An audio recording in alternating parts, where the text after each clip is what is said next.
Noong April 10, 2026, ipinagdiwang ng bunsong anak ni dating Pangulong Rodrigo Duterte na si Kitty Duterte ang kanyang 22nd birthday. Bagamat siya ay may karamdaman, nagpasalamat pa rin siya sa lahat ng mga taong nakaalala sa kanyang special na araw at nagpadala ng birthday greetings. Hello everyone! Kasama po natin si Senator Ninong Bongo ngayon, isa sa mga pinaka-loyal na tao sa papa ko. Mahal na mahal niya kaming lahat and mahal niya si Tatay Digong. Nandito siya ngayon sa birthday ko na may sakit ako at na-admit ako sa hospital. Binisita niya ako at pinadalhan ng fruit basket at magagandang regalo. So, thank you Ninong Bong. Maraming salamat for everything that you do.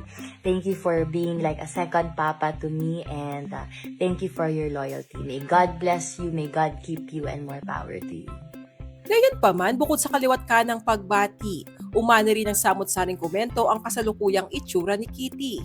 Marami ang napapatanong at nakapansin na tila nagbago daw ang kanyang itsura. Ayon naman sa ilang fans, maaaring ito ay dulot lamang ng kanyang pagmamature.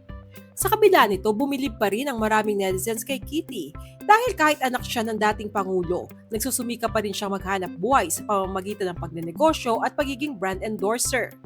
Samantala, usap-usapan din ngayon online ang isang batang babae na si Mira na tila itinuturing at inaalagaan ni Kitty Duterte na parang sarili niyang anak. Ano ang masasabi niyo sa usap-usapang nag-iba daw ang itsura ni Kitty Duterte ngayon at sa mga haka-haka na di umano ay anak niya si Mira? Share your thoughts below. Happy birthday! Blow niya, dali. Blow, faster! Faster, go, hard. More. Sige na. Sige, wish. Wish last. Wish. Okay. Yay! Kiss. Yung gabi pag... Eh!